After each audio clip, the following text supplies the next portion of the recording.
오늘 하나님께서 우리에게 주시는 말씀은 누가복음 12장 49절에서 59절 말씀으로 지금은 분별이 필요한 시대입니다. 여러분, 만약 이 시대에 하나님께서 너희에게 특별한 은사를 주기를 원한다 하시면 여러분은 어떤 은사를 받고자 하십니까? 제가 청년 때 그런 은사 운동들이 참 많이 있었어요. 붐처럼 있었는데 그때 그래서 너는 무슨 은사냐, 나는 무슨 은사다 뭐 이러면서 또 너는 무슨 은사를 받고 싶냐 이런 이 설문조사를 하곤 했었어요. 저는 그때도 아마 지혜와 지식의 은사 뭐 이런 거, 말씀의 은사 이런 걸 구했던 것 같은데 그때 저희 이 청년부를 지도하시던 교역자가 하셨던 말씀이 말세 지말이 될수록 가장 중요하고 가장 필요한 은사가 있다. 그것이 바로 뭐냐면 고린도 전서 12장 8절에 있는 영들 분별의 은사입니다. 영 분별의 은사다 이렇게 얘기해요. 예, 그만큼 이 시대에 이 마지막에 갈수록 영이 혼탁하고 미혹하는 것이 워낙 많기 때문에 정말로 영을 분별하지 않으면 우리가 아주 망한다. 그런 말씀이 생각이 나서 그 뒤로 정말 저도 영을 분별하려고 굉장히 이제 애쓰고 힘씁니다만은 그 이후에 제가 어떻게 하면 영을 분별할까? 그럼 보통 영 분별하라고 그러면 눈을 감고 떴다 감았다 하면서 까만색, 빨간색, 노란색 그게 아니었다는 말이죠. 영을 분별하려면 어떻게 돼요? 말씀을 제대로 알아야 돼요. 말씀을 온전히 알아야 돼요. 무엇보다 예수를 인격적으로 만나야 돼요. 그분을 나의 인격과 그분의 인격 안에서 경험해야 돼요. 그러고 나면 그래서 제가 왕왕 말씀드린 대로 하나님에 대한 오해가 없어져요. 예수에 대해서 곡해가 없어집니다. 이렇게 되는 거예요. 그래서 여러분께 제가 계속적으로 성경을 읽으십시오 하는 이유가 그 대신 어느 정도의 통독의 어떤 이 단계가 지나면 구체적으로 알고 싶어져요. 그러면 처음엔 통독을 하듯이 줄줄줄 읽다가 어느 날이 되면 정말 내가 올해는 복음서만 뚫으리라 이래가면서 가는 거예요. 그러면서 읽고 또 읽고 또 읽고 또 씹고 그러면 처음에 그냥 대충 삼켜서 넘겼던 맛과 다른 맛을 계속 느끼게 되고, 그래서 제가 말씀드린 것이 첫 해는 예를 들어 연필로 줄을 그어봐라. 그 밑줄을. 그 둘째 해는 뭐 빨간색으로, 그 다음엔 파란색으로, 그 다음에 초록색 이렇게 하다 보면 놀라운 것이 뭐냐면 매번 같은 곳에 줄을 긋지 않아요. 물론 처음에 은혜 받은 말씀도 계속 있지만 새로운 말씀이 계속 눈에 띄어요. 우시야 왕의 취미가 농사 짓는 것이야. 제가 그거를 몇 해 전에 읽고서 어머 그랬는데 우리가 아무리 읽어도 안 보고 넘어가는 게 굉장히 많아요. 제가 오늘도 아침에 이제 말씀을 묵상하면서 어머 이러면서 별표를 그은 내용이 굉장히 유명한 성구가 아니에요. 그런데 그게 눈에 확 들어오는 거예요. 이렇게 하면서 조금씩 그분을 더듬어 알다 보면 나도 모르게 무슨 얘기를 듣다 보면 비슷한데 저건 이상한데 라는 게 와요. 이게 일종의 영들 분별함입니다. 그래서 특히 이제 12장 그 고린도 전서 12장이 이제 은사장이라고 하는데 이 은사장에 보면 또 중요한 것이 성령으로 말미암아 지혜의 말씀을 같은 성령을 따라 지식의 말씀을 특히 말세 지말이라면 이런 은사가 더욱더 필요하지 않을까. 모든 은사가 필요해요. 그리고 하나님께서 모든 은사를 우리의 사역을 위해 우리의 삶을 위해 제공하시지만 특히 우리가 만약에 하나님 우리에게 은사를 주옵소서 한다면 이런 은사가 필요하다. 오늘 말씀을 준비하면서 그런 생각이 났습니다. 왜냐하면 지금은 어떤 시대이기 때문에 영들 분별이 필요한 시대이기 때문입니다. 자, 봅시다. 예수님께서 지금 계속적으로 이 12장에 보면 많은 사람들이 모였고, 그래서 그 11장에 바리새인들의 외식함에 대한 지적을 하시면서, 그쵸? 이제 계속 교훈을 이어가시는 거예요. 어떤 땐 제자들에게만 국한되었다. 어떤 말씀은 또 무리들과 함께 교훈하셨다. 이런 말씀 중에 지난주 같은 경우는 이제 재림에 대해서 주님이 다시 오실 날이 어떻다? 예측 불가다. 그치만 굉장히 임박해 있다. 무엇보다도 반드시 온다. 이런 말씀을 종의 비유를 통하여서 또 청지기 비유를 통하여서 주인의 비유를 통하여서 집주인의 비유를 통하여서 말씀하셨습니다. 이제 오늘은 특별히 복음이 뭐냐? 복음이 뭐냐 할 때 이 복음이라고 할 것 같으면 복음은 예수다라고 얘기하지만 이 예수 안에 있는 모든 것이 복음이라고 할 때 특히 이 복음의 어떤 역할, 기능 이게 특히 종말이 가까울수록 확연하게 두드러지는 복음의 어떤 특징을 강조해서 말씀하시고 무엇보다도 그것을 통해서 너희들이 어떻게 해라? 이 시대를 분간하기를 힘써야 된다. 이런 말씀을 주십니다. 봅시다. 내가 불을 땅에 던지러 왔노니 이 불이 이미 붙었으면 내가 무엇을 원하리요? 나는 받을 세례가 있으니 그것이 이루어지기까지 나의 답답함이 어떠하겠느냐. 그래서 구속 사역을 통한 구원의 복음 전파를 불과 세례로 비유하신 내용이에요. 불이라 할 것 같으면 예수 그리스도의 구속 사역을 통한 구원의 복음 전파에 수반되어지는 현상입니다. 그래서 예수께서 복음을 전파하면 그 전파한 일로 인해서 나타나는 어떤 결과가 불이에요. 이 불이라고 할 것 같으면 우리는 불을 땅에 던지러 왔다니까 우리를 뜨겁게 하러 왔다 이렇게도 해석할 수 있겠지만 그것보다는 형벌적 심판이나 신자와 불신자 간에 조성되어지는 적대감 이로 인한 성도의 고난 어떻게 보면 한편으로는 진리와 비진리 간의 어떤 이런 분리 이런 것을 불이라고 표현하십니다. 실제로 예수께서 오심으로 인하여서 어떤 일이 있었냐면 예수가 계시면 무엇이 옳으냐 무엇이 거짓이냐를 첨예하게 이렇게 논의하고 대립하게 돼 있어요. 이것이 예수께서 좋아하시는 것이냐 안 좋아하시는 것이냐 기뻐하지 않는 것이냐 누구는 지나치게 어떤 이원론적 그래서 원색주의적이다 이런 표현도 하지만 진리는 그런 겁니다. 어쩔 수 없어요. 진리는 중간지대가 없어요. 대충 겹치는 게 없어요. 진리는 확실히 이쪽이고요. 비진리는 확실히 이쪽이에요. 무엇을 기준으로? 예수를 기준으로. 그렇습니다. 예, 그 얘기예요. 이 불이라는 것이 어찌 보면 우리가 생각하는 어떤 뜨거움 이런 게 아니라 이 분리하는 어떤 기능 내지는 또 그런 어떤 모습을 이제 말씀하고 계신데 예수께서 오심으로 인하여서 그간 그냥 유대 사회도 마찬가지예요. 유야무야 그냥 대충 내려오던 모세의 율법 그리고 거기에서 또 파생된 수많은 어떤 자기들만의 장동의 전통에 취해서 살았단 말이에요. 그냥 이렇게 대충 하면 되는 줄 알았단 말이에요. 근데 예수께서 오시더니 뭐라 그래요? 이건 옳고 이건 그르고를 탁탁탁 나누시잖아요. 그것으로 인하여서 진리와 비진리의 투쟁이 굉장히 격화되었고 무엇보다도 진리에 대항하는 비진리의 세력은요. 예수에 대해서 아주 적극적이고 노골적이고 유치하고 원색적으로 대적하고 거부하고 심지어 어떡합니까? 그 예수를 죽이려고 달려드는. 그렇지만 또 반대로 뭐예요? 진리의 이 편에 선 이 세력들은 예수를 더욱더 사랑하고 그래서 하나님의 말씀을 받았을 때 이 말씀에 대한 반응이 곧 우리가 어느 편에 서 있는가를 오히려 증거해 줍니다. 주님의 말씀을 받았을 때 그것 때문에 마음이 괴롭고 반감이 생기고 하나님 왜 이딴 말씀을 하셨어? 지가 하나님은 다야? 예를 들어 이랬다. 그럼 내가 어느 편에 서 있나를 알 수가 있는 거예요. 그런데 거꾸로 나는 평소에는 믿음이 없는 줄 알았는데 나는 약한 줄 알았는데 하나님의 말씀을 받았더니 나도 모르게 아멘이 됐어요. 맞습니다 하나님 그것이 옳습니다. 나는 비록 연약하지만 하나님이 옳습니다. 그러면 내가 진리의 세력인 거예요. 이게 뭐예요? 예수께서 던지신 불 예수 자체로 이렇게 딱 구분이 된다라는 거죠. 그래서 결과가 뭐냐? 불에 합당하지 않으면 그 불이신 예수에게 합당하지 않으면 어떻게 되는 거예요?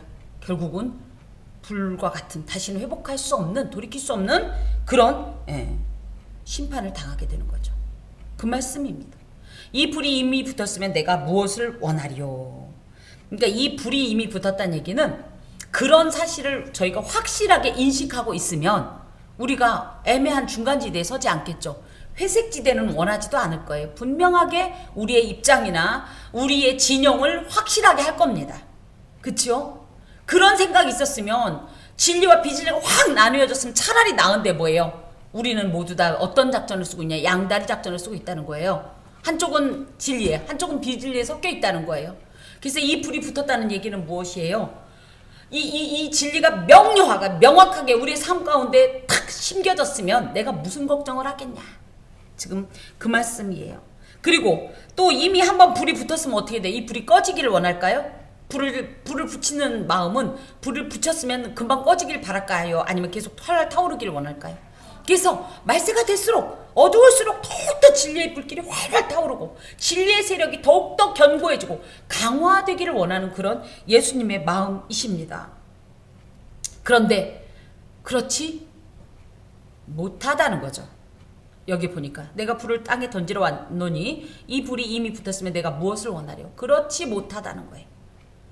진리를 받았으면 그 진리를 수호하고 참으로 그 진리 안에 거하는 걸 기뻐해야 할 텐데 어떻게 돼요? 타다 말다 붙었다 꺼졌다 이런다는 거예요. 이 예수님의 갑갑한 마음이 이곳에 표현되어 있습니다. 또 나는 받을 세례가 있으니, 예수께서 받을 세례는요 예수님의 순환을 의미합니다. 예수님의 순환 중에서도 특히 이미 예수의 순환은 성육신 자체부터가 성육신의 시작전부터가 순환이에요. 보세요. 예수님께서 누구의 몸으로 오셨죠? 마리아, 처녀 마리아의 몸으로 오시면서 물론 예수께서 비난을 당하거나 멸시를 당한 건 아니지만 마찬가지죠. 미혼모인 엄마 마리아가 그 유대 사회의 어떤 그런 전통적인 이 인식 속에서 처녀의 배가 아직 결혼도 안 했는데 점점점 이 불러오는 걸 바라보는 사람들이 긍정적으로 받겠습니까? 그렇겠지요. 그런 어떤 적대감, 또 비난, 멸시 등을 이미 예수께서는 잉태됨과 동시에 당한 거예요. 그리고 또 어떤 일이 있었습니까? 이 땅에 오셨어요. 그런데 뭐예요? 이 땅 백성이 그죠? 이 왕이신 예수를 영접하지 않아서 어떻게 해요? 비천한 구유에 놓으시고, 이것도 예수의 순환입니다. 계속적으로 예수께서 애굽으로 도피하고 또 이방의 갈릴리라 일컫는 그 가난하고 어찌 보면 비천한 도시라고 하는 나사렛, 그것도 다 갈릴리아 아주 변두리의 한 나사렛에 거하면서, 그래서 나사렛 출신 예수 아니야? 이게 무슨 뜻이냐면 아이고 저런 촌뜨기, 저 동네에서는 누구 하나 국회의원 하나 안 나온 그런 동네, 그런 데서 무슨 그럴 만한 메시아가 나온다고? 이것도 예수의 순환이에요. 크게 보면. 또 뭡니까? 예수께서 공생의 사역을 하면서 언제 그렇게 환영받았어요? 그쵸? 가는 곳마다 대적들이 있고, 또 뭡니까? 실제적으로 궁핍했고, 가장 가까운 제자에게 배신당하고, 다 예수의 순환의 걸음이에요. 그분은 말 아니라 화로운 이 가마를 타도 부족할 바에 어린 나귀 새끼를 타시고, 이런 예수의 순환 중에서도 절정은 뭐냐면 십자가 고난입니다. 즉 십자가에서 죽으심으로. 그런데 이 십자가에서 죽으심이 주는 역사가 뭐냐면 바로 우리를 위해서 죄에 대해 죽으심이에요. 그리고 뭐예요? 의에 대해서 다시 사심이고, 그래서 뭡니까? 죄와 단절, 의와 연합. 이 역사가 예수님은 이걸 뭐라고 부르는 거예요? 세례라고 부르는 거예요. 왜냐면 세례의 특징이 뭐예요? 우리가 물속에 딱 들어가니까 어떻게 됐어요? 꼴까닥 죽었다. 뭐에 대해서? 죄에 대해서. 그리고 나의 모든 죄는 씻어졌다. 예수의 십자가 순환이 그 역할을 하는 거예요. 그 기능은. 그쵸? 그리고 뭐예요? 물 위에서 탁 올라오니까 뭐예요? 살았다. 이제 예수와 연합했다. 그쵸? 예수께서 무덤에서 다시 살아나시니까 뭐예요? 영원한 생명, 그리고 완전한 그 승리, 그 다음에 진짜 완전한 의를 이루심 아니겠습니까? 이 말씀을 지금 예수께서 받을 세례라 이렇게 표현하는 거예요. 그렇기 때문에 십자가 순환은 어쩌다 보니까 우연히 일어난 것이 아니라 아주 치밀하게, 아주 계획적으로 철저하게 계획된 이 하나님의 구속의 시나리오입니다. 그렇지만 그것을 이룰 때까지, 그래서 이것이 이루어진다라는 것은, 이루다라는 말은 텔레오라는 말로 완전히 성취될 때까지, 이런 뜻이에요.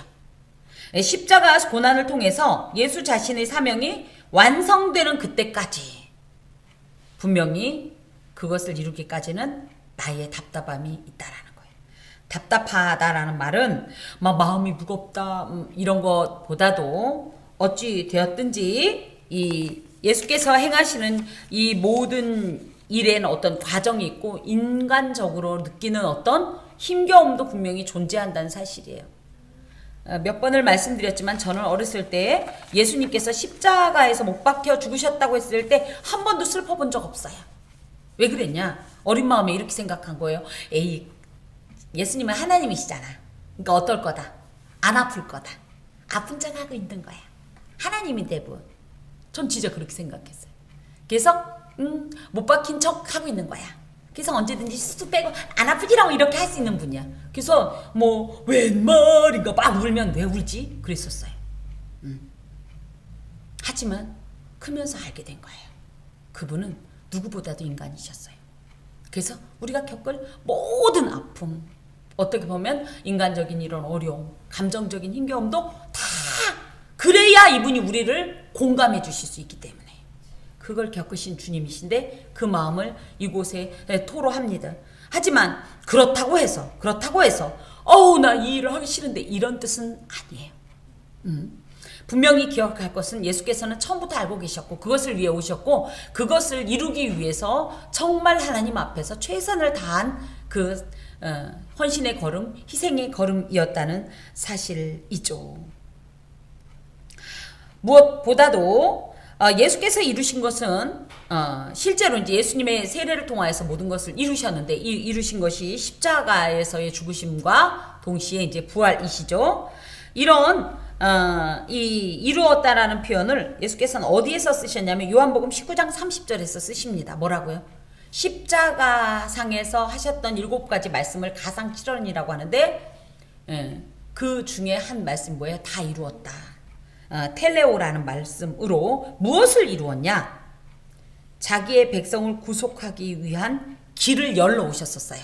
왜? 단절됐었거든. 하나님과 우리가 하나님께 나가려고 해도 죄로 인해서 나갈 수가 없었어요. 하나님 또한 죄의 나아갈 수가 당신 능력이 없어서가 아니라 이건 본질적으로 죄와 기거할 수 없는, 동거할 수 없는 하나님의 거룩성이 충돌이 됨으로 말미암아 죄와 거룩성이 충돌됨으로 말미암아 우리가 하나님 안에서 교제할 수가 없었어요.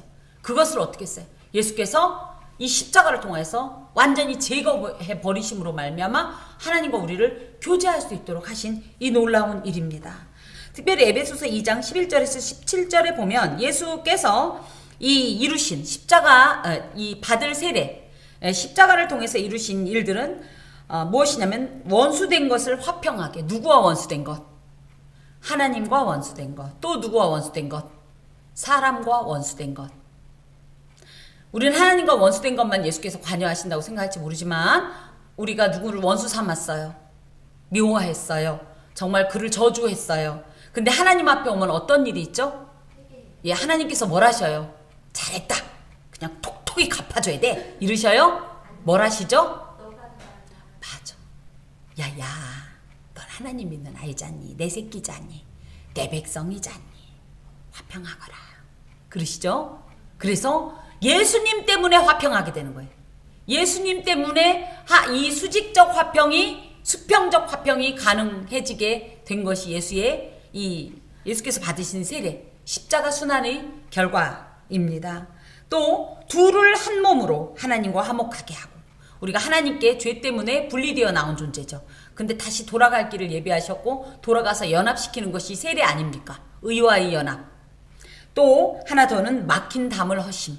그래서 담이 막혔으니까 더 이상 넘어갈 수 없는 것을 아예 없어버리니까 하나님과 우리가 교제하는 것 아니겠습니까? 그래서 이런 날을 예수님께서 이제 기다리면서 지금 자발적으로 준비하고 계셔요. 그런데 분명히 인간적으로는 어떨 거다? 여기서도 말씀하셨듯이 답답하다. 사실은 힘겨운 것은 사실이다. 하지만 이 힘겨운 것을 힘겨운 것으로 남기지 않고 어떤 행동을 하시냐면 잃은 양을 찾아서 이 땅에 오셔서 자신의 목숨을 내어주기까지의 그 결단의 마음을 유지하면서 오히려 그걸 이미 완전하지만 더욱더 강하게 붙잡고 그 걸음을 한 걸음 한 걸음 나아가고 계심을 말씀하십니다. 이런 말씀을 통해서 예수님이 이러셨구나 해서 끝나는 것이 아니라 예수의 이러한 구속적 사역, 죽으시기까지 당한 정말 최고의 이 고난을 겪으신 이런 예수님의 모범이 바로 예수께서 재림하시는 그 순간까지 우리에게 주어진 길이라는 거예요. 우리가 때로는 예수님 때문에 예수님께서 받으신 그 세례를 우리도 받아야 합니다.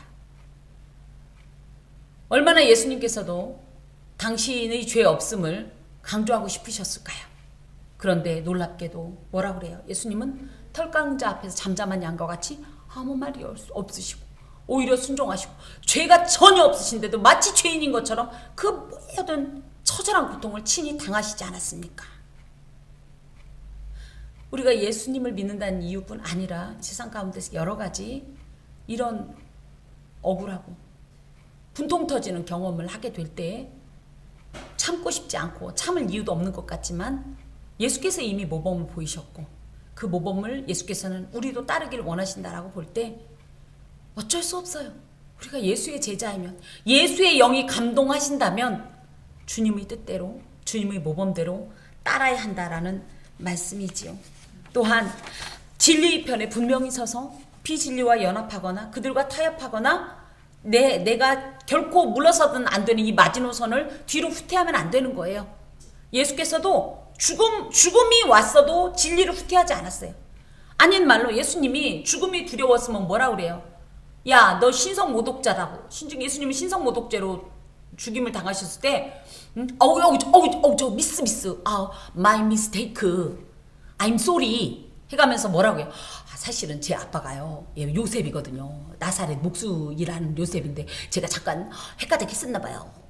정신 번쩍 났어요. 한 대 맞으니까 정신 번쩍 났어요. 용서해 주세요. 그죠? 설령 그것이 사실이 아니어도 그렇게 하면 살 수 있었을지도 모르지만 예수님은 뭐라고 그래요? 네가 유대인의 왕이냐? 예, 그러면 아이고 그거 누가 언제 그렇게 말했어요? 이럴 수도 있죠. 아니요, 그분은 진리 앞에서는 절대 요동치 않습니다. 코끝 하나 떨리지 않아요. 이런 태도를 우리가 가져야 된다는 얘기예요. 많은 사람들이 지금이 마지막이다. 근데 제가 볼 때는요, 마지막은 마지막인데요, 정말로 끝은 아니에요. 오늘의 이런 말씀들이 지금을 위함도 있지만 그날을 위함이라는 것을 기억하셔야 됩니다.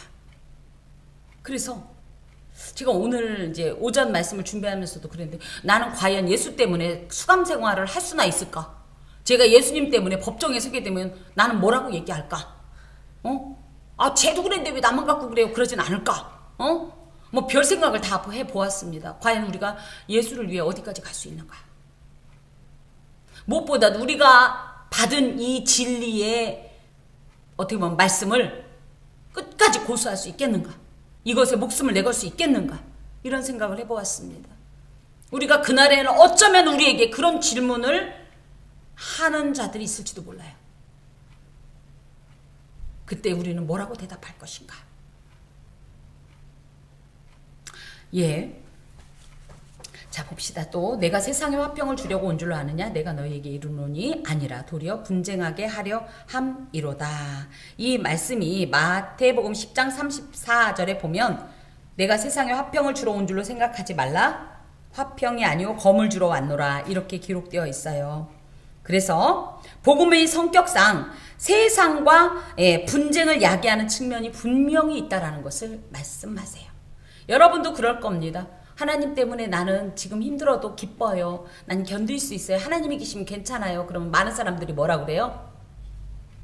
비웃죠. 그리고 한편으로 뭐래? 광신자예요. 근데 우리는 맞잖아요. 분명히 세상은 결코 동의할 수도 없고 긍정적으로 봐주지 않는 부분이 복음 안에 분명히 있다는 거예요. 그거를 우리가 어떻게 해야 해? 미리 예견하라는 거예요. 그것 때문에 상처받지도 말고 그것 때문에 주눅들거나 위축되지 말라는 얘기예요. 이 분쟁이 어느 정도냐면 단순한 다툼 정도가 아니라 심각한 분쟁으로 인하여서 둘 사이가 완전히 나누어지고 심지어 목숨의 위협을 당할 수도 있는 이런 상황에서도 우리는 이 진리 편에 서야 되는데 그걸 이상하게 여기지 말고 두려워하지 말라는 말씀이십니다. 자, 예수께서 이 오심을 크게 초림과 재림으로 이렇게 나눌 때 예수의 초림이 그냥 단순히 나를 믿으면 구원 얻는다 하고 두 번째 그러니까 그때까지 잘하고 있어이? 그러고 갔다가 재림을 오셔서 야 짜잔 하고 나타나서 왜 안 했어 이렇게만 우리가 크게 생각하는데 사실은 뭐예요? 이미 예수의 초림 자체가 종말입니다. 그 전에는 온다 그죠? 근데 오셨잖아요. 그럼 이미 뭐예요? 초일기가 들어갔다는 뜻이에요. 그때 예수의 초림이 준 것이 뭐냐? 요한복음 3장 17절에서 18절에 보면 우린 보통 요한복음 3장 16절까지만 읽는데 그 뒤를 읽어보십시오. 그를 믿는 자는 심판을 받지 아니하는 것이요 믿지 아니하는 자는 하나님의 독생자의 이름을 믿지 아니함으로 벌써 심판을 받은 것이니라. 이미 예수의 초림에 대한 반응으로 심판은 정해졌다는 거예요. 예수께서 오셨는데 그 복음을 영접하는 자와 영접하지 않는 자에 따라서 이미 재림까지 갈 것도 없는 거예요. 이미 여기에서 심판과 영생이 이미 나뉘어졌다는 얘기예요. 그래서 이 진리로 인해서는 반드시 분열이 된다는 거예요. 진리를 기준으로 해서. 마태복음 24장 40절에서 41절 우리 어렸을 때 예수님 맞을 준비 됐나 진정 거듭났나요 예수님 피로 뭐 이럴 때 한 사람 두 사람이 함께 맷돌 간다가 그죠? 한 사람은 남고 한 사람만 가겠네 맞을 준비 됐나 그죠? 두 사람이 함께 밭을 갈다가 그죠? 이 말씀이 마태복음 24장 40절에서 41절에 있는데요. 이렇게 분명히 누군가는 데려감을 얻고 누군가는 남겨둠을 받게 된다. 진리를 기준으로 해서 분명히 분열이 있다. 이것을 명시하고 계십니다. 이사야 9장 6절에 보면 예수께서는 평강의 왕으로서 이 땅에 평화를 주러 오셨습니다. 하지만 이 평강을 누릴 자가 누구냐? 예수 안에서 인간이 자기에게 있는 이 속한 모든 죄를 버리고 죄와 단절하고 죄를 등지고 하나님과 바른 관계를 맺을 때 예수를 영접할 때만이 이 예수가 평강의 왕이에요. 그렇지 않으면 뭐예요? 이분은 심판의 왕이에요. 심판주입니다.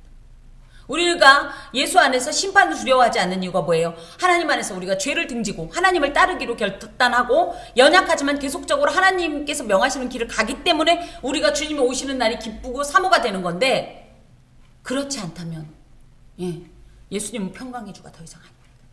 그래서 누가복음 3장에도 하늘에는 영광이야 땅에서는 하나님께서 기뻐하심을 입은 자들 중의 평화를 모두 다 평화가 아니에요. 하나님 안에 있는 사람들에게만 예수님이 평화예요. 그렇지 않은 이들은요 뭐예요? 비진리편에 속한 자들은 진리신 예수와 당연히 충돌하게 돼 있고 부딪히게 돼 있고 거북하고 불편하고 그러면서 싸우게 되어 있어요. 이 원리를 예수께서 오늘 말씀하십니다. 하나님과 올바른 관계를 맺는 자와 맺지 않는 사이에는 필연적으로 분쟁이 있을 수밖에 없는데 이 기준이 바로 진리 대신 예수로서 그 결과가 뭐예요? 화평이 아니라 도리어 분쟁을 일으키게 된다는 거예요. 분쟁을. 그러므로 다시 한번 말씀을 드리지만 진리편에 서서 비진리와 부딪혔을 때의 분쟁이 일어나는 것을 괴로워하지 마세요. 내가 너무 지나친가? 내가 너무 심했나? 내가 관계를 너무 못하는 미련한 존재인가? 하지 마시라고요. 진리의 등불을 명확히 들어야 할 때 든 것으로 인해서 비난당한다면 오히려 그것으로 기뻐하시고 감사하십시오. 어렵지만 그것이 옳습니다. 그것이 하나님 믿는 성도의 정체성입니다. 자, 그러면서 52절에서 53절 그 분쟁의 이 상황을 가족 관계를 통해서 이제 말씀하셔요. 이후부터 한 집에 5사람이 있어 분쟁하되 셋이 둘과 둘이 셋과 하리니 가장 가까운 가족 간에 분리가 일어난다는 거예요. 뭐를 기준으로? 진리신 예수를 영접하느냐 마느냐에 따라. 우리는 하나님 앞에 은혜를 받아서 이 은혜를 막 나누고 싶어요. 근데 집에 가면 그것을 응답해 줄 사람이 없다. 벌써 분리가 된 거예요. 친구하고 너무 친해요. 어렸을 때부터 굉장히 친한 친구인데 이 친구한테 하나님 얘기를 할 수가 없다. 이미 분열된 거예요. 나의 이 하나님 앞에서 받은 이 놀라운 체험들을 더 이상 공유할 자가 없다. 이미 분열된 겁니다. 굉장히 고통스러운 대립과 갈등이지만 이것은 복음의 특성상 반드시 일어난다. 여러분, 그런 의미에서 여기 아버지와 아버지가 아들과 아들이 아버지와 뭐 이렇게 되어 있는데, 우리가 그렇기 때문에 이런 걸 느꼈다면 어떻게 해야 돼요? 필사적으로 주의 복음을 전해야 돼요. 필사적으로 진리 진영 안으로 그를 초대해서 적극적으로 열정적으로, 누구 말 맞다나 사생결단으로. 난 우리 엄마 너무 좋아요. 사랑해요. 근데 그의 영혼의 구원에 관심이 없다면 사랑하지 않는 거란 얘기예요. 우리가 속한 곳이 진리라고 확신한다면, 우리가 속한 진영이 생명의 진영이라고 생각을 한다면, 정말 사랑하는 이들을 방치하는 것은 거짓 사랑입니다. 무엇보다도 예수를 온전히 따르는 제자들에겐 반드시, 진리편에 있는 자들에겐 반드시 핍박이 있다, 이겁니다. 그러니 그 핍박으로 인해서 고통하지 마세요. 오히려 다시 한번 마태복음 5장에 있는 것처럼 오히려 기뻐하고 하나님께 영광 돌리면서 감사하세요. 하늘의 상급이 크다라고 분명히 예수님께서 약속을 하셨습니다. 특별히 우리 삶에 진리로 인한 분쟁과 핍박을 경험한 적이 있습니까? 그렇다면 감사하세요. 오히려 아유 난 그게 싫어, 사람들하고 이런 아유 너무 민감한 얘기 얘기하면 다투게 되니까 싫어 하고서 적절히 그냥 타협하면서 그냥 중간 색깔로 그냥 회색지대로 이렇게 살아가고 있다면, 누가 그래요? 아우 굳이 얘기해가지고 자꾸 싸우고 그러느니, 그건 본인의 결정입니다. 싸우자고 하는 건 아니에요. 하지만 분명한 건 진리의 빛은 분명히 비춰줘야 된다는 거예요. 예전에 제가 이제 정확하게 기억하는지는 모르겠으나 어떤 분이 이제 죽기 직전에, 돌아가시기 직전에 예수님을 이제 어떤 목사님이 오셔서 영접기도 시키느라고 복음을 전한 거예요. 근데 아마 그 목사님 교회에 다니는 당신의 자녀가 있었던 걸로 기억나요. 그랬더니 그 아버지가 그 돌아가기 직전, 이거는 조금 과한 걸 수도 있지만 무슨 기운이 있었겠어요, 돌아가시기 전인데. 그런데 어찌됐든 그분이 얼마나 화가 났는지 따귀를 올렸댔잖아요, 당신의 자녀를. 왜 진작 말해주지 않았냐. 어찌됐든 그가 영접하든 안 하든 그의 몫이지만, 우리가 분명한 건 복음을 분명히 전해주어야 한다는 거예요. 예수께서 기회를, 구원의 기회를 주신 걸 우리를 통해서 그에게 전달해 주어야 합니다. 그 결정은 본인이 하더라도 말이죠. 자, 그러면서 또 무리에게 이르시되, 그래서 여기까지는 또 제자들에게 말씀하신 것 같아 보였어요. 그러더니 이제 또 다시 무리에게 이르시되, 그러면서 제자를 포함한 이 대상이, 교훈의 대상이 지금 다시 무리에게로 확대가 되고 있어요. 근데 굳이 얘기하면 다 들어야 될 말씀이겠죠. 이 말씀은 마태복음 16장 2절에서 3절에 보면, 너희가 저녁에 하늘이 붉으면 날이 좋겠다 하고 아침에 하늘이 붉고 흐리면 오늘은 날이 굳겠다 하나니, 너희가 날씨는 분별할 줄 알면서 시대의 표적은 분별할 수 없느냐, 이런 말씀과 조금 유사한 말씀입니다. 좀 보면, 너희가 구름이 서쪽에서 이는 것을 보면 곧 말하기를 소나기가 오리라 하나니 과연 그러하고, 남풍이 부는 것을 보면 말하기를 심히 더우리라 하나니 과연 그러하니라. 그래서 마태는 기상에 대한 어떤 해석을 통하여서 하늘로서 오는 표적을 보지 못하는 이들에 대한 안타까움을 주님께서 지적하셨다면, 누가는 어떤 바람의 방향, 둘 다 바람이죠. 구름이 서쪽에서 인다는 건 바람이 서쪽에서 분다는 거예요. 이 바람의 방향을 통하여서 그것에 대한 준비를 한다라는 표현으로 예수님의 오심을 준비하는 것에 대한 이 어떤 교훈을 주시고 계신데요. 서쪽에서 바람이 부는 것은 어떤 얘기냐면, 예전에 우리 열왕기상 18장에 보면 엘리야가 바알 선지자, 아세라 선지자들과 갈멜산에서 어마어마한 종교 전쟁을 했죠. 전투를 하고 나서 어떻게 하죠? 아합한테 그 3년 동안의 이 기근, 비가 없었어요. 그래서 다 죽는 상황에 이제 큰 비가 올 거니까 빨리 가라고 이렇게 이제 엘리야가 얘기해요. 그 전에 뭐 구름이 나타나고 이런 거 없었어요. 무조건 이미 하나님 안에서 온전한 제사를 드렸으니 이 아합 왕이요, 빨리 큰 비가 올 거니 빨리빨리 피하십시오. 산 아래 빨리 내려가서 이 안전하게 피하십시오. 이렇게 얘기하고 그때부터 뭘 하냐면 기도해요. 뭘? 하나님 비 주세요. 이렇습니다. 그 순서를 보면. 그러면서 그 하나님 앞에 비를 달라고 했을 때만 해도 어떻게 해요? 이 서풍은요, 이 이스라엘로 따지면 지중해예요.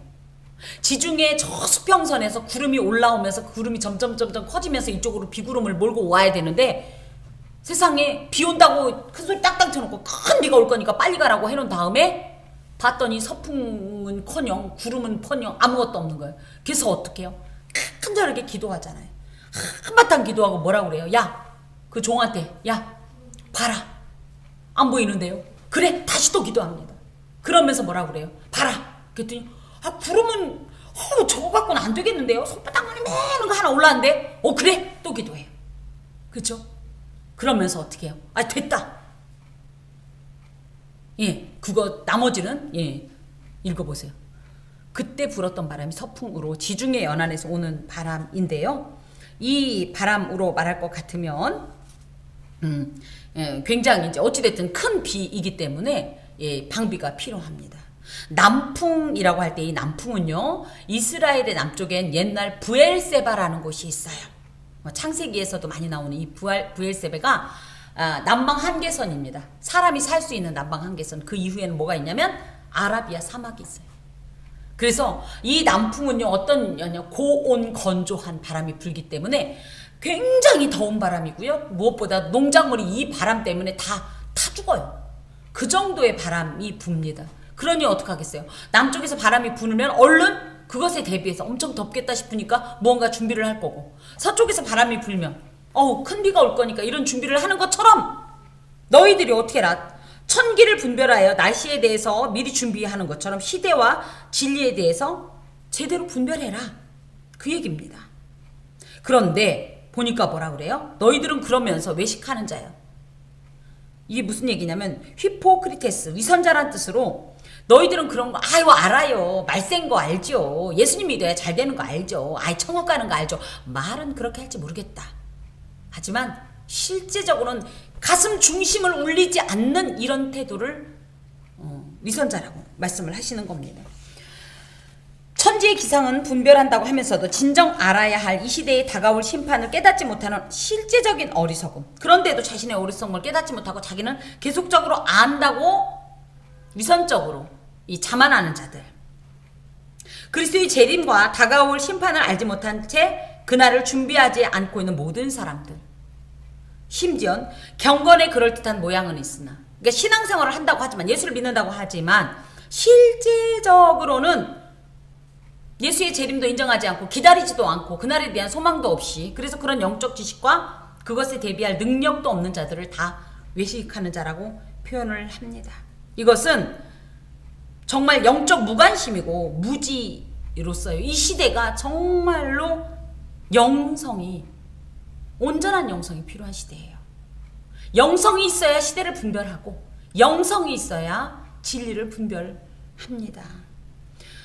그 앞부분에도 우리가 지지난주에 이제 받은 말씀처럼 무엇을 먹을까, 무엇을 마실까의 현세적이며 물질적, 육체적인 의식주에만 마음을 빼앗기지 말고 뭐해라? 무엇보다도 그것보다 더 진지하고 더 본질적이고 심각한 영성에 우리가 온전히 집중해야 되겠고, 이 영성을 온전히 관리하면서 영적이고 내세적이고 신앙적인 삶에 초점을 맞추고 살아가지 않으면 우리가 뭐가 되는 거예요? 알고 있어요.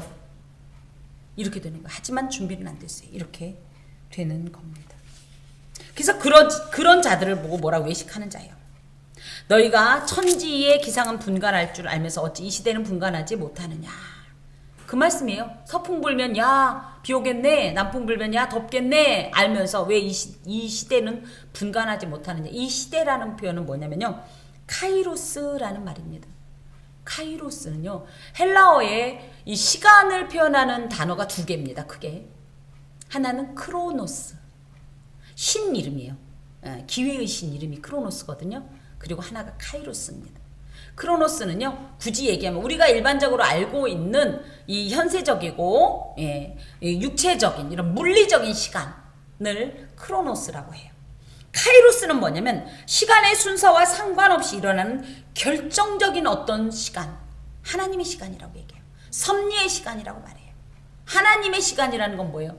우리가 생각할 때는 이때쯤은 되겠다. 그런데 하나님은 어때요? 아니, 이때 아니다. 그거잖아요. 요게 바로 카이로스로서 이걸 왜 모르냐 이거예요. 근데 이걸 어떻게 알 수 있냐? 그럼 거꾸로. 진리 안에 거하면 예수 안에서 이 시대를, 그 카이로스를 얼마든지 알 수 있다. 지금 이 말씀입니다. 또 어찌하여 옳은 것을 스스로 판단하지 아니하느냐.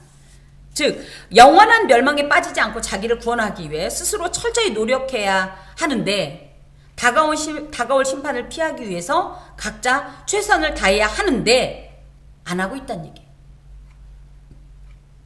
무엇보다도 하나님 앞에서 져야 할 개인의 책임이 개인 스스로에 있다. 그래서 예전에 누가 우리 집에 대표로 누가 한 사람 교회 다니면 되지 뭘. 아니란 얘기예요. 구원은 개별적입니다.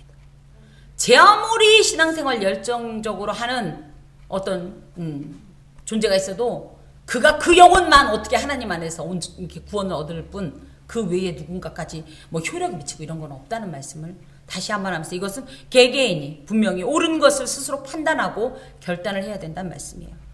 내가 너를 고발하는 자와 함께 법관에게 갈 때 길에서 화해하기를 힘쓰라.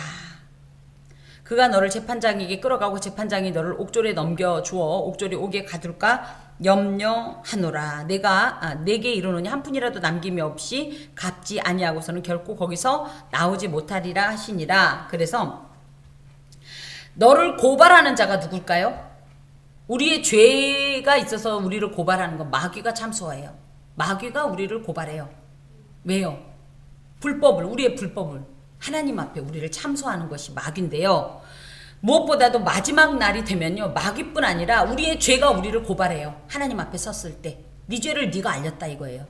그런데 그때 어떻게 해라? 길에서, 이게 뭐예요? 아직 그 시점이 오기 전에, 이런 말로 하나님께서 심판하시기 전까지 우리에게 주어주신 기회의 시간을 말합니다. 시대를 분별치 못한 자들도 마찬가지고, 시대를 분별하는 자들도 마찬가지고, 어찌됐든 그 어떤 하나님의 그 카이로스를 향해서 나가고 있는데, 그때 재판장이 되시는 또 온 우주의 최고의 통치자요, 이 절대적인 심판주가 되시는 하나님 앞에 서기 전에 길에서, 그 과정 안에서, 주신 그 기회 안에서, 그 시간 안에서 화해해라. 즉 빨리 회개해라. 그래야 옥에 안 갇힌다. 옥은 뭡니까? 지옥을 말해요. 영원한 하나님의 심판, 그로 인한 영원한 멸망을 당하지 않을 수 있으니 그러지 않도록 빨리 뭐 해라? 하나님 앞에 네 죄를 회개해라. 기회 줬을 때 이겁니다.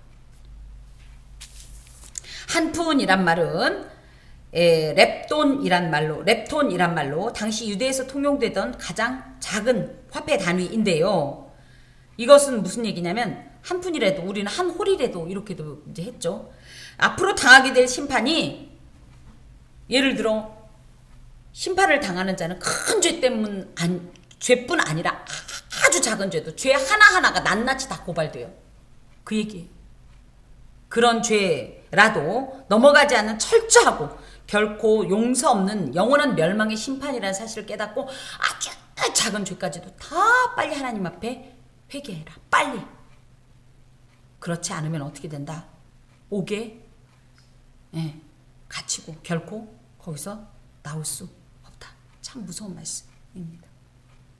하나님의 심판이 집행되기 이전에 아직 이 땅에서 생명을 갖고 살아가는 동안에, 회개할 수 있는 기회가 남아있는 동안에 그리스도와 화해하고 하나님께 회개해서 심판을 면하고 구원을 얻어야 된다. 그것이 지금 우리가 할 이 시간이다. 시대를 보면 알지 않냐? 하나님의 카이로스를 분별한다면 당연히 뭐가 시급한지 알지 않냐? 무엇을 먹냐? 무엇을 마시냐가 지금 중요한 게 아니다. 그보다 더 중요한 게 뭐다? 네 영혼이 하나님 안에서 온전하냐를 빨리 체크해라. 그리고 돌이키라. 이 말씀입니다. 이 세상은요, 사실은 주의 복음으로 인하여 요즘 아까 오전에도 반목과 지시 이런 이제 전문적인 용어를 썼는데, 진영 얘기를 참 많이 해요. 남자냐 여자냐 뭐냐 군대 갔다 왔냐 안 갔다 왔냐 시작해서 그죠? 막 이런 얘기가 있는데, 사실 가장 중요한 기준은 뭐냐면요, 복음입니다. 복음은 한치의 양보도 없어요. 이 엄정한 주의 복음으로 인해서 이 땅에는 복음을 영접한 자와 그렇지 않은 자의 첨예한 대립이 불가피할 것이고, 그 진리에 대한 자세 때문에 인간 모든 문제가 하나님 안에서 결판이 난다라는 거예요. 이런 무엇보다도 그날을 우리는 종말이라고 부르는데, 이 종말은 반드시 오고 가까이 오고 곧 오고 실제로 온다는 거죠. 이것을 또 계기로 누구는 영원한 천국에 가게 되는데, 그럴 것이니 어떻게 해라, 늘 깨어 있어야 된다. 그리고 시대를 분별해야 되고, 그 하나님 앞에 설 것에 대비해서 철저하게 자신의 죄를 회개하고 하나님과 화해하여야 된다라는 말씀입니다. 이 땅에 살아가면서 우리가 이 땅에 속했기 때문에 이 땅의 관점으로 너무 이 세상을 보지 말고, 하나님께서 말씀하신 그 땅의 개념으로, 관점으로 이 세상을 지금 바라봐야 돼요. 그래서 지금 이 세상에만 갇혀서 살다 보면 속아버려요. 지금 당장 우리가 급한 건 땅을 사고 집을 사는 문제가 사실은 아닙니다. 우리가 그날이 가까웠을 때 내가 과연 진리를 굳건하게 붙잡고 진리 안에서 이 진리를 팔지 않을 수 있는가, 이런 거를 고민해야 될 시대예요. 무엇보다도 이 땅과 이 역사에 맹목적으로 연연해 하거나 반대로 현 세상을 광신적으로 거부하거나 하지 말고, 어찌됐든 이 기회를 삼아서 청지기적 삶을 살되 하나님께서 주신 회개의 때를 잘 활용하면서 상급을 쌓는 그런 기간으로 삼아야 한다라는 말씀입니다. 기독교는 이 땅 현 역사의 무궁한 번영과 발전을 맹목적으로 낙관하는 신앙이 아니에요. 우린 잘 될 거야. 하나님이 보호하사잖아, 우리나라는. 이거 우리나라 엄청 강조하는데요. 하나님이 보호하사라는 얘기는 무조건 하나님이 무조건 복을 준다, 그거 아니에요, 여러분. 그 말에 속아서 우리가 먹고 마시고 방탕하면 어떻게 돼요? 오히려 그 헛되고 맹목적인 이 신념 때문에 망해 버립니다. 누구라도 마찬가지. 하물며 하나님께서 가장 아끼시던 이스라엘을 내치시는 거 봐요. 얼마나 무서워요. 죄로 오염된 인간의 힘만으로는 결코 영원한 구원과 행복을 얻을 수 없다는 필연적인 진리에서 출발하는 것이 기독교예요. 기독교는 엄청나게 강한 종교고요. 분명하고 또렷한 종교입니다. 그리하여 오직 우리의 창조자이신 하나님만이 우리의 죄를 용서할 능력과 사랑과 방법을 제공하실 수 있고, 무엇보다도 이것은 이 땅에서가 아니라 새롭게 시작되는 새 땅에서 완성되고, 그때 어떤 일이 있냐, 영생이냐 영멸이냐로 나뉜다는 거예요. 그러므로 우리가 이 시간을 어떻게 보낼 것인가를 예수님께서 말씀하시면서 특히 이 시대는 뭐를 해라? 분별해라. 영을 분별하고 하나님의 카이로스를 분별하고 진리를 분별해라, 이 말씀입니다. 무엇보다도 우리가 어떤 날 회개하면 되겠지, 몰아서 회개하면 되겠지는 없습니다. 우리는 내일이라는 걸 장담할 수 없는 인생으로 그때마다 지금 당장 주님을 만나도 두렵거나 심판당하지 않을 수 있는 그런 영성관리가 필요한 시대가 이 시대로서, 지금은 어떤 시대냐, 분별이 필요한 시대입니다. 하나님의 말씀에 기준하여 근거하고 기초하여 이 시대의 영들을 분별하고 시대를 분별하고 또 우리의 영성을 온전히 관리하는 그런 주님의 백성이 되어야 합니다. 기도하겠습니다. 주여 감사합니다.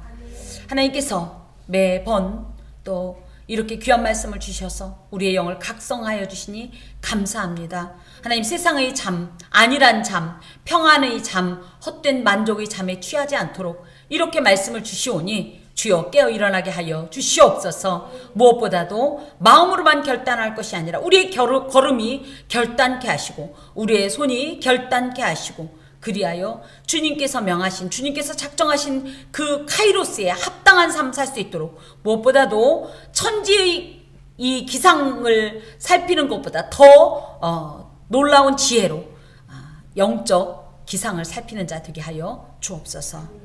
주의 백성들을 주께서 안위하시고 보호하시어서 모두 다 주님 나라로 인도하여 주시옵소서.